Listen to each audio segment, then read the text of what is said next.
कभी सोचा है कि लोक कथाओं पर आधारित ये जो डरावनी कहानियां होती हैं, चाहे वो कितनी भी नई क्यों ना हो, उनमें एक जाना पहचाना सा पैटर्न क्यों होता है? इसकी वजह ये है कि इनकी जड़ें इंसानी स्वभाव में, हमारी चाहतों और हमारे डर में बहुत गहरे तक बसी हुई हैं। तो चलिए इन कहानियों की दुनिया में चलते हैं और मिलते हैं हमारे किरदारों से। इनकी जो इच्छाएं हैं वो बहुत ही आम हैं, लेकिन यही इच्छाएं दो अलग-अलग पर मिलती-जुलती कहानियों को जन्म देती हैं।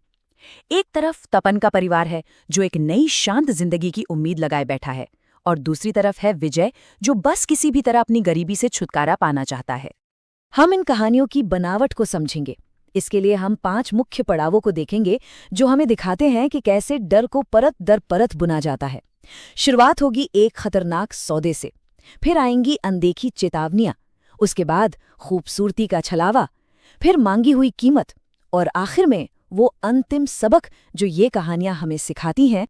हर कहानी की शुरुआत एक चुनाव से होती है, और लोक कथाओं में यही पहला कदम अक्सर सबसे खतरनाक होता है। सौदा, वो एक पल जो किरदार की किस्मत को हमेशा के लिए बदल देता है।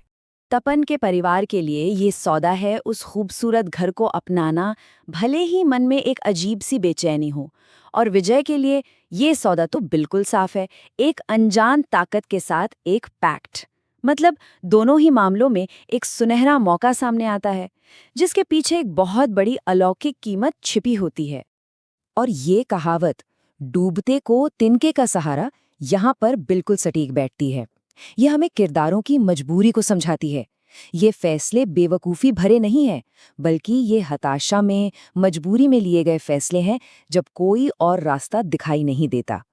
लोक कथाओं पर आधारित हर डरावनी कहानी में एक ऐसा किरदार जरूर होता है जो खतरे की आहट को पहचान लेता है, वो चेतावनी देता है, पर अफसोस उसकी बात को हमेशा नजरअंदाज कर दिया जाता है। हमारी इन कहानियों में ये किरदार है भुवन, जो घर का रखवाला है, और वो रहस्यमयी तांत्रिक बाबा। ये वो लोग हैं जो उस खतरे को देख सकते हैं जो बाकी लोगों को नजर नहीं आता। भुवन की चेतावनी देखिए कितनी सीधी साधी और जमीन से जुड़ी हुई है।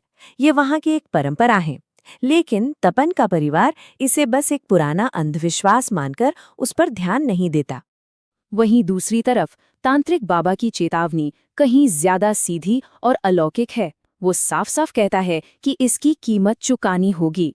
फिर भी विजय की हताशा इतनी ज्यादा है कि वो इस चेतावनी को भी अनदेखा कर देता है। तो अगर हम देखें तो ये एक तरह का पैटर्न है, बर्बादी की तरफ जाने का एक पूरा नक्शा। सब कुछ एक गहरी इच्छा से शुरू होता है, फिर उस इच्छा को पूरा करने के लिए एक अलौकिक समाधान मिलता है। उसके बाद चेतावनियां दी जाती हैं जिन्हें नजरअंदाज किया जाता है, और आखिर में एक बहुत भयानक कीमत चुकानी पड़ती है। इन कहानियों की एक सबसे दिलचस्प बात यह है कि खतरा कभी भी अपने असली डरावने रूप में सामने नहीं आता, बल्कि वो खुद को किसी खूबसूरत और लुभावनी चीज के तौर पर पेश करता है।